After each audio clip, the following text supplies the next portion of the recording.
ये लोग मोहब्बत की दुकान चलाने के लिए निकले थे। अब मोहब्बत की दुकान में फेक वीडियो का बाजार खोल दिया है। अब चुनाव में उनकी बातें नहीं चलती हैं तो फर्जी वीडियो बना करके फैला रहे हैं। आप कल्पना कीजिए, जिस पार्टी ने 60 साल तक देश पर राज किया, इतने सारे इनके प्रधानमंत्री रहे, मंत्री रहे, जनता के पास जाने के लिए उनकी जुबान पर सत्य नाम का शब्द नहीं है और उनकी मोहब्बत की दुकान में फेक फैक्ट्री रूप में अब काम करने लगी है। जिसे ये मोहब्बत की दुकान कहते थे, वो दरअसल फेक फैक्ट्री है। कांग्रेस के वीडियो फेक, कांग्रेस की बातें फेक, कांग्रेस के वादे फेक, कांग्रेस के नारे फेक, कांग्रेस की नीयत फेक। और लड़ना है, मोदी है, चाय वाला है, मामूली है, गरीब का बेटा है। अरे आओ ना यार, दो दो हाथ कर लो, हो जाए मुकाबला।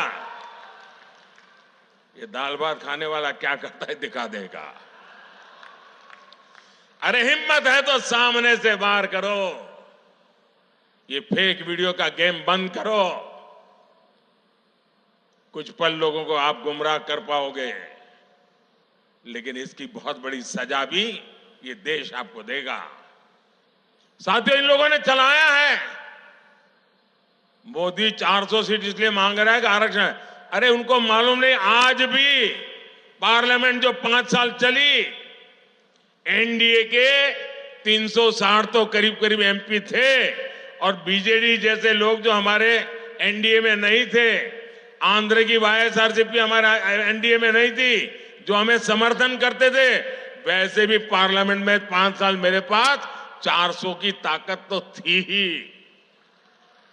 लेकिन न ये पाप करने के लिए हम पैदा हुए हैं, न ही ये पाप करना हमारा रास्ता है। बाबा साहब आंबेडकर ने जो संविधान दिया है, देश के संविधान के निर्माताओं ने जो संविधान दिया है, उस संविधान की शुचिता, उस संविधान का संरक्षण। और कांग्रेस वाले, उनकी जमात कान खोल के सुन ले, ये मोदी है। मोदी जब तक जिंदा है, मैं तुम्हें कभी भी धर्म के आधार पर आरक्षण का खेल खेलने नहीं दूंगा।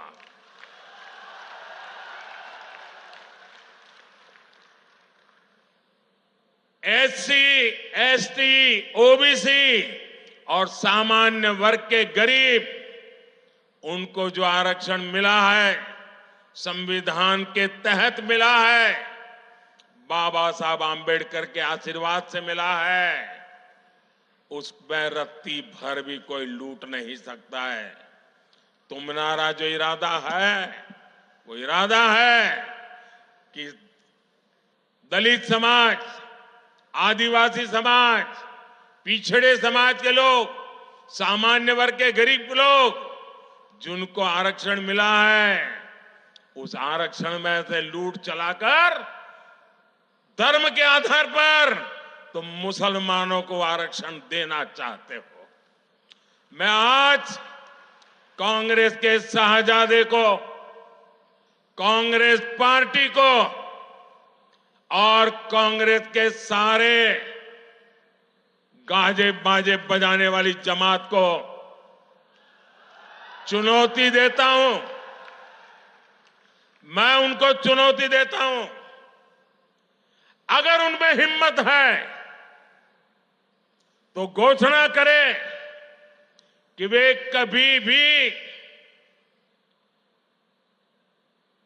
धर्म के आधार पर न आरक्षण का दुरुपयोग करेंगे, न संविधान में खिलवाड़ करेंगे, न ही धर्म के आधार पर किसी को आरक्षण देंगे।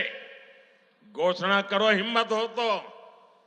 नहीं करेंगे, क्योंकि दाल में कुछ काला है।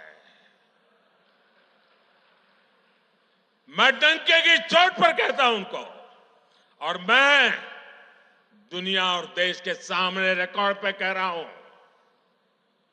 भारतीय जनता पार्टी को जब तक बीजेपी है, जब तक मोदी है, बाबा साहब आंबेडकर ने, भारत के संविधान ने एससी, एसटी, ओबीसी और सामान्य वर्ग के लोगों को जो आरक्षण दिया है, उसकी पूरी रक्षा की जाएगी। उस पर कोई कभी चोट नहीं आने दी जाएगी। और जो लोग धर्म के आरक्षण नाम पर देना चाहते हैं, वो घोषित करें, क्योंकि उन्होंने आंध्र में प्रयोग कर चुके हैं, वे कर्नाटका में प्रयोग कर रहे हैं। वोट बैंक के लिए दलितों का आरक्षण छीनना चाहते हैं, वोट बैंक के लिए आदिवासियों का आरक्षण छीनना चाहते हैं, वोट बैंक के लिए ओबीसी का आरक्षण छीनना चाहते हैं। कर्नाटका में उन्होंने क्या किया? रातों रात सभी ओबीसी समाज को उन्होंने, मुसलमानों को ओबीसी घोषित कर दिया, और ओबीसी को जो आरक्षण मिलता था, रातों रात डाका डाल करके उसका एक हिस्सा लूट गए। क्या ये देश में चलेगा? क्या चलेगा? क्या ये चलने दूं क्या मैं? और इसीलिए आज झूठ फैलाने में लगे हैं, गुमराह करने में लगे हैं। और इंडी गठबंधन को मेरी ये चुनौती है कि घोषित करे कि वो गारंटी दे, देश को लिखित में दे, क्योंकि उन पे भरोसा नहीं कर सकते, कि वो धर्म के आधार पर आरक्षण नहीं देंगे। घोषित करें, दूसरी घोषणा करें, एससी, एसटी, ओबीसी और सामान्य वर्ग के आरक्षण को कभी भी हाथ नहीं लगाएंगे। करे घोषणा? नहीं करेंगे। मैं जानता हूं ये कभी भी ऐसा लिखकर नहीं दे पाएंगे।